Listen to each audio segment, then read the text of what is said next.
The Ghosts of Wisteria Drive. She ambled casually up the tree-lined avenue of Wisteria Drive.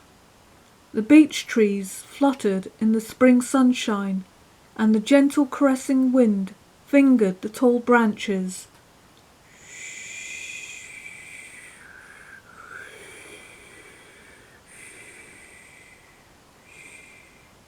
The big house stood there, the mullioned windows glinting in the bright sunlight. The ivy covered the walls like a coat covers a person, as if it was keeping the bricks warm. The many-turreted chimneys emitted a coil of smoke spiralling into the air, which seemed to say that the weather was still a bit cool and damp in spite of spring's prompt arrival. She wandered around the side and back, hoping to see someone, although the garden looked vacant and not that well kept. Suddenly a voice startled her, and she reeled around quickly.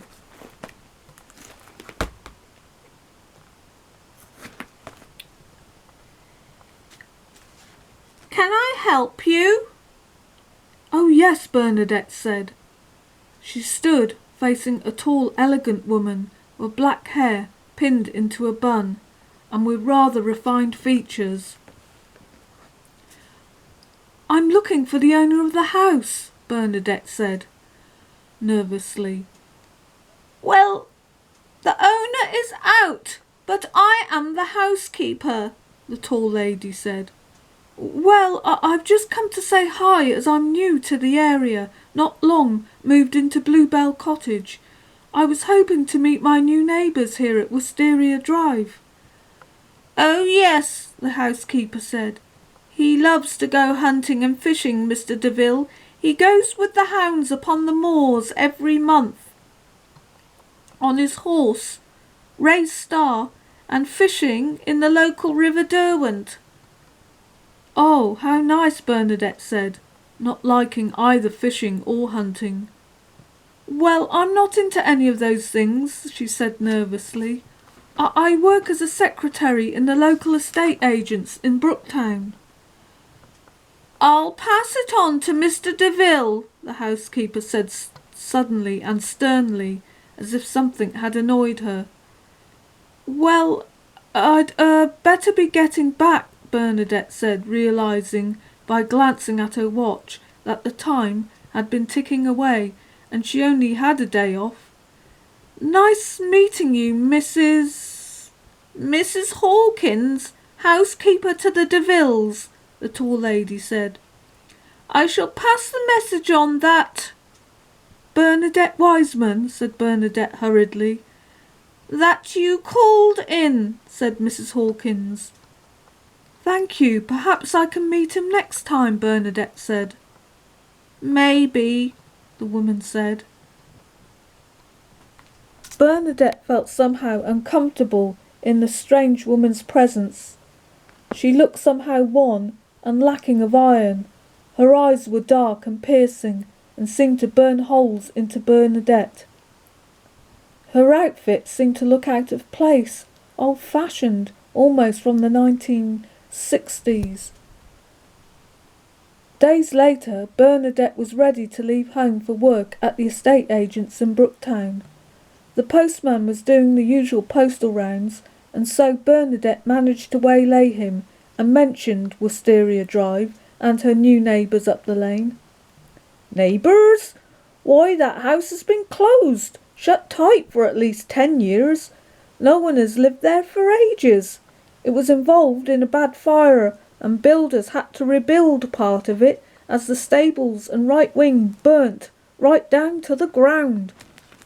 "Oh yes," she said. "I spoke to someone there, a Mrs. Hawkins." "Are you sure?" Jim said. "It may have been someone else, one of the villagers living on t'other side." "No," Bernadette said. "She definitely said she was the housekeeper. Also, that Mr. Deville likes hunting and fishing. Says he goes once a month upon the moors." Jim said, "The old master used to like those things. but he's been dead for at least 5 years. Somebody did die in a fire, come to think of it. A woman. He vaguely remembered now. Jim went off bemused, wondering who Bernadette had spoken to on her visit there. He was a new postie, and perhaps he had got it mixed up about the house being closed and someone dying in a fire. He sure didn't post any letters to the DeVille family there at Wisteria Drive. What was going on, he thought. Bernadette scratched her head. Who had she spoken to, if it had been closed for at least 10 years, and why was there a housekeeper there? Who was Mrs. Hawkins? She shuddered. She didn't believe in ghosts or spirits of the dead. At that moment a plaque crashed to the ground she had recently mounted on her dining room wall. It was like a warning sign. Perhaps she should stay away from her neighbours at Wisteria Drive, she thought. She felt chilly with goosebumps. Perhaps she was coming down with a bug. She vowed to herself to seek out more information about the house on her laptop and Google it when she had time. Sure enough, later on Google, she read, Wisteria Drive, Brooktown, Yorkshire. Right wing of house burnt down in a fire. Suspected cause, arson. On the 6th of February 1966, owner of a house, Mr. Geoffrey DeVille, escaped. Housekeeper Mrs. Joan Hawkins died in the fire. She is buried at Brooktown Cemetery. Bernadette remembered that she had visited the house, yes, on the 6th of February 2021, and spoken to the strange woman who said her name was Mrs. Hawkins, there in the walled garden of the house. So who was she really speaking to that day? The next door neighbours lived miles away on the other side. Bernadette changed her mind about ghosts and spirits of the dead. Perhaps they did exist after all. She thought she must have spoken to Mrs. Joan Hawkins in the garden of Wisteria Drive that day. But how could she be alive if she had been killed in the fire in 1966? Bernadette drank up her cooling coffee, vowing to visit the house again and seek out more answers. But first she would need to visit the cemetery at Brooktown on the weekend. The morning clock told her that she was late for work at the estate agent's again, so she had to push thoughts of Wisteria Drive to the back of her mind. It was difficult though, as thoughts tumbled in her head. Days later, the 7th of March to be exact, Bernadette found herself walking up the beach-lined avenue of Wisteria Drive once again, the gravel crunching beneath her shoes.